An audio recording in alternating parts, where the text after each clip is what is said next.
Hi friends, எல்லோரும் எப்படி இருக்கீங்க? இன்றைக்கி ஒரு ரொட்டீன் vlog நம்ம பார்க்க போகிறோங்க. லஞ்சுக்கு நான் எங்களுக்கு பிடிச்ச ஒரு ஃபேவரட்டான ரெசிபி நான் செய்ய போகிறேன். அது மட்டும் இல்லை, இன்றைக்கி கொஞ்சம் ஷாப்பிங்லாம் பண்ண வேண்டியது இருக்குது. ஸோ இது எல்லாத்தையுமே இந்த vlog நான் உங்களுக்கு காட்ட போகிறேன். கண்டிப்பாக உங்களுக்கு இது இன்ட்ரெஸ்டிங்கான vlog-ஆ இருக்கும்னு நினைக்கிறேன். வீடியோ ஃபுல்லாக பாருங்கள்.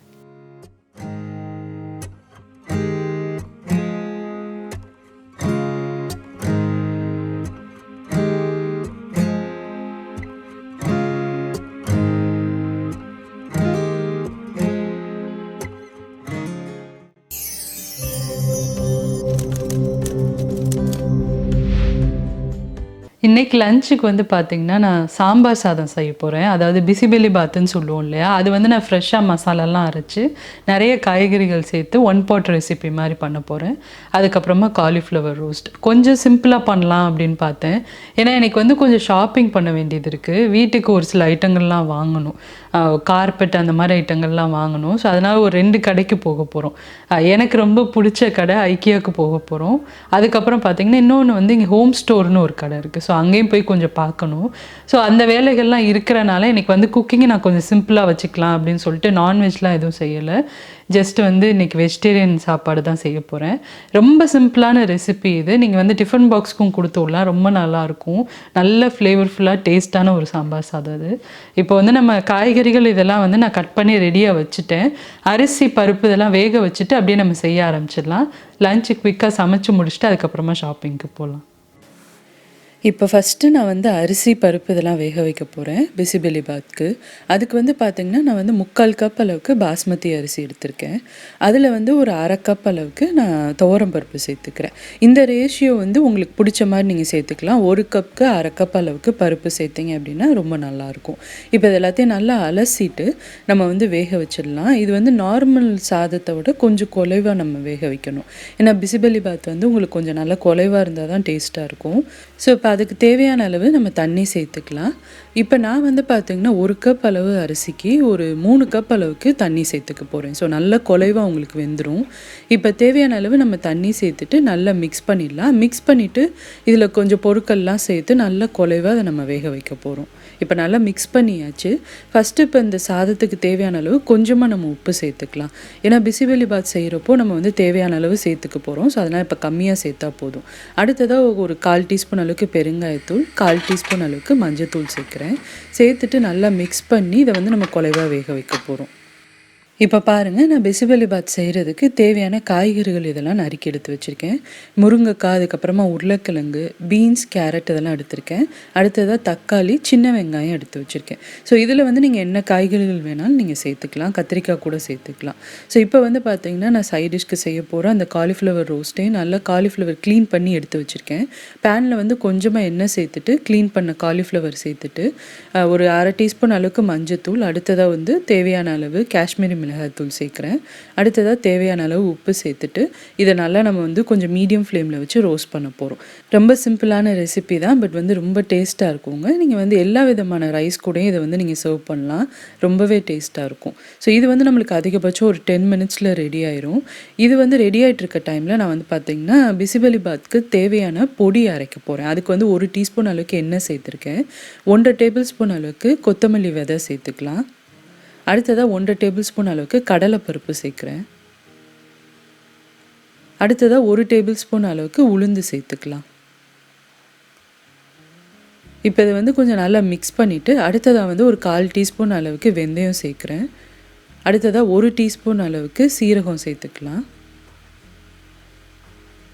அடுத்ததாக ஒரு 1 டீஸ்பூன் அளவுக்கு கசகசா சேர்க்குறேன். அடுத்ததாக ஒரு 2 பீஸ் அளவுக்கு கிராம்பு சேர்த்துக்கலாம். அடுத்ததாக ஒரு 1/2 இன்ச் அளவுக்கு பட்டை சேர்க்குறேன். ஸோ இப்போ இதெல்லாம் சேர்த்ததுக்கப்புறமா நம்ம கொஞ்சம் நல்லா இதை மிக்ஸ் பண்ண போகிறோம். மீடியம் ஃப்ளேமில் வச்சு தான் பண்ணணும், கருக விட்டுறக்கூடாது.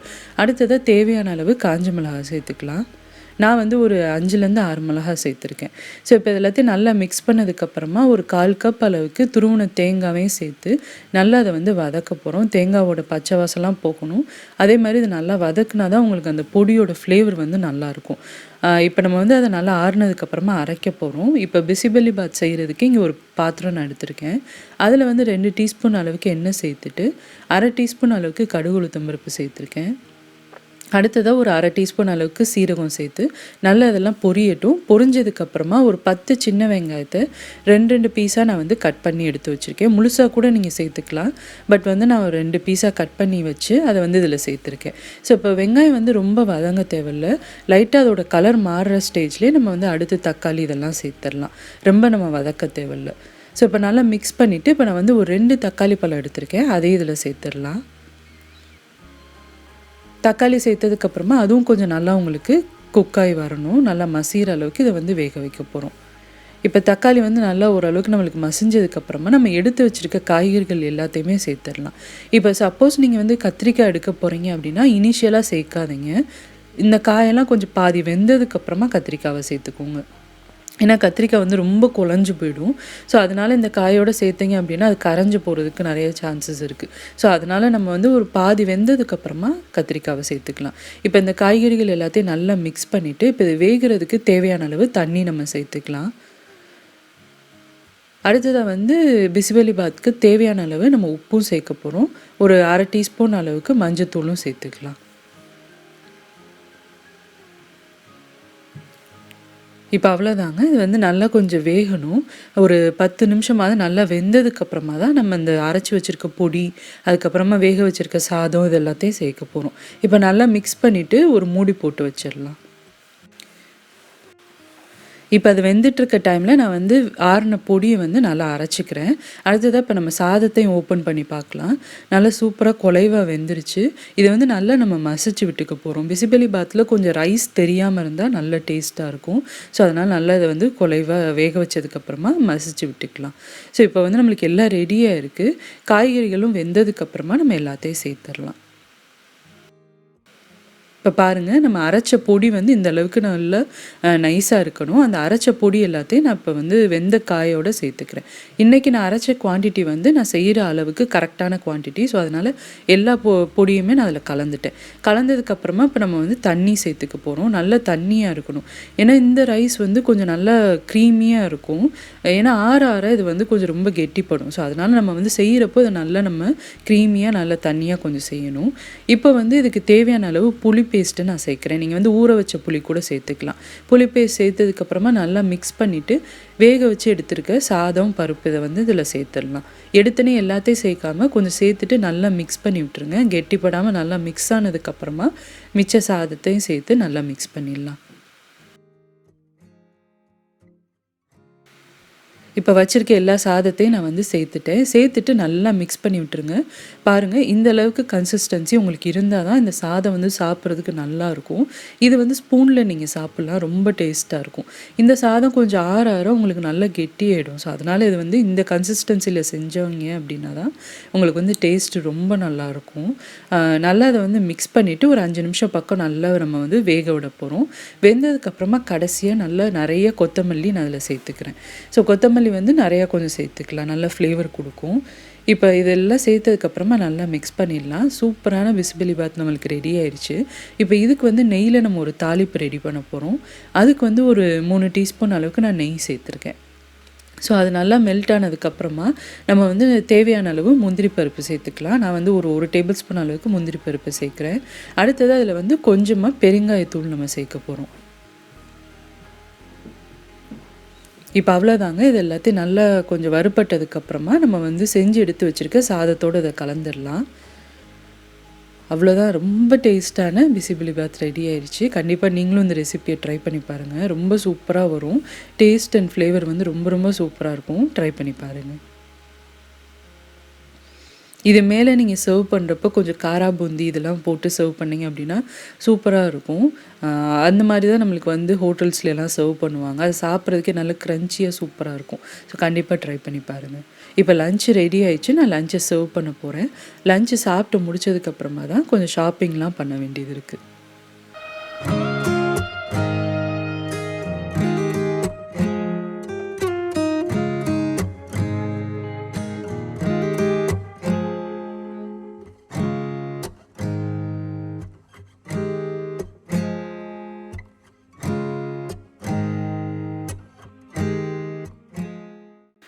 இப்போ லஞ்சு சாப்பிட்டு முடிச்சதுக்கப்புறமா இப்போ ஷாப்பிங்க்கு வந்திருக்கோம். கொஞ்சம் பொருட்கள்லாம் வாங்க வேண்டியது இருக்குது. இந்த கார்பெட்டு, அதுக்கப்புறமா லைட்ஸ் இந்த மாதிரி விஷயங்கள்லாம் வாங்க வேண்டியது இருக்குது. ஸோ அதனால் நான் ஃபஸ்ட்டு வந்து இங்கே ஹோம் ஸ்டோருன்ற கடைக்கு வந்திருக்கேன். இதுவும் என்னோட ரொம்ப ஃபேவரட்டான கடைங்க. கிச்சனுக்கு தேவையான ஐட்டங்கள் எல்லாம் ஆல்மோஸ்ட் எல்லாமே கிடைக்கும்.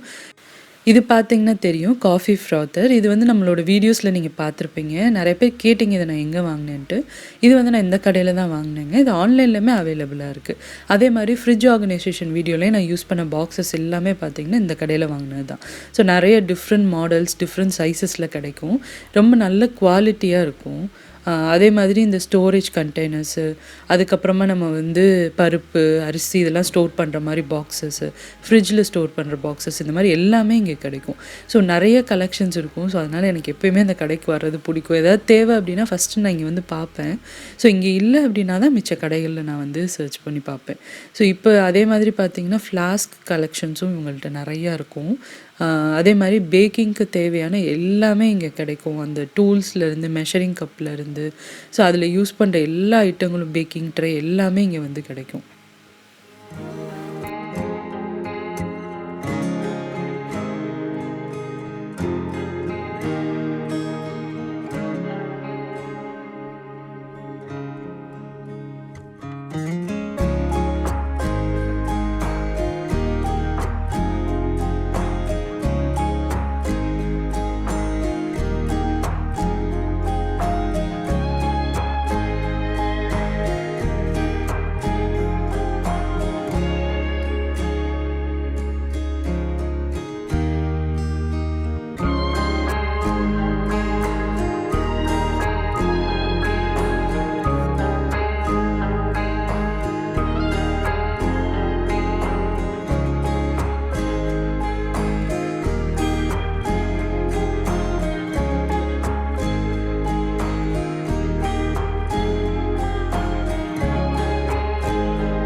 இது பார்த்தீங்கன்னா எசென்ஷியல் ஆயில். எசென்ஷியல் ஆயில் கலெக்ஷன்ஸும் உங்கள்கிட்ட நிறையா இருக்கும்.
மெயினாக வந்து நாங்கள் பார்த்தீங்கன்னா கார்பெட் வாங்குறதுக்காண்டி தான் வந்தோம். ஸோ அதனால் கார்பெட் பார்த்துட்ருக்கோம்.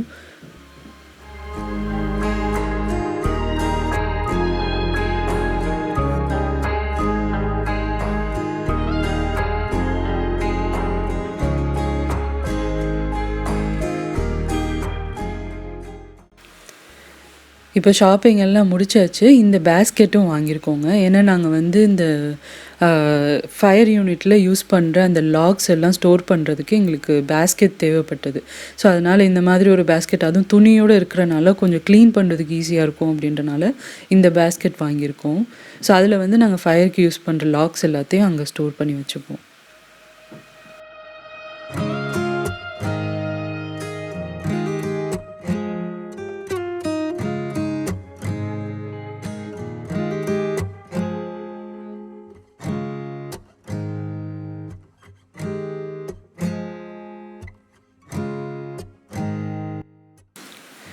இப்போ அடுத்ததை பார்த்தீங்கன்னா, இந்த லைட் நான் வாங்கியிருக்கேன். இது வந்து பெட் சைட் லைட்டாக யூஸ் பண்ணலான்னு சொல்லிட்டு வாங்கியிருக்கேன். ரொம்ப அழகாக இருந்ததுங்க. நம்ம அந்த காலத்துலலாம் இருக்கும் பார்த்தீங்களா, நம்ம எண்ணெய் ஊற்றி திரி போட்டு ஏற்றுவோம் இல்லையா, அந்த மாதிரியான விளக்கு மாடலில் இருந்தது. பட் இது வந்து எலக்ட்ரிக் தான், பல்பில் வேலை பார்க்குறது தான். ஸோ ரொம்ப அழகாக இருந்துச்சுன்னு சொல்லிட்டு நான் வந்து பெட் சைட் டேபிளில் வைக்கலாம் அப்படின்னு சொல்லிட்டு இது வாங்கியிருக்கேன்.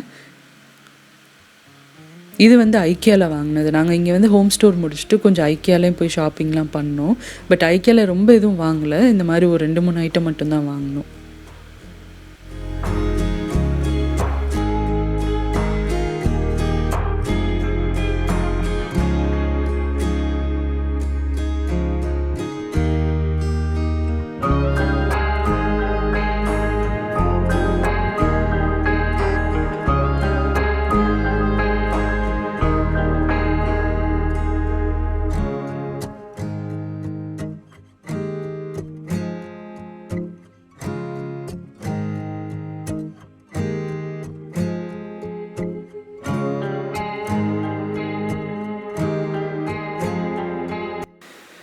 இந்த லைட்டில் கீழே ஒரு நாப் இருக்கும். இது வந்து நம்ம பிரைட்னஸ் வந்து இன்க்ரீஸ் அண்ட் டிக்ரீஸ் பண்ணிக்கிற மாதிரி.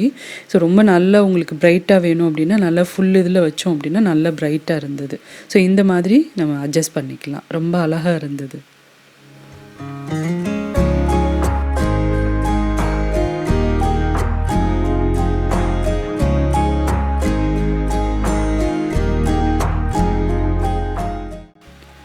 இப்போ அடுத்ததாக இந்த கார்பெட் தான் வாங்கியிருக்கோம். ஸோ இதை வந்து ஓப்பன் பண்ணிவிட்டு விரித்து விட்டுடலாம். இது வந்து பார்த்திங்கன்னா இந்த ஆஃப்கன் ரக்ஸ்ன்னு சொல்லுவோம் இல்லையா, அந்த மாதிரியான மாடலு ரொம்ப பிடிச்சிருந்தது. ஸோ அதனால சரி ஓகே இது வாங்கலாம் அப்படின்ட்டு லிவிங் ரூமுக்கு வாங்கியிருக்கோம்.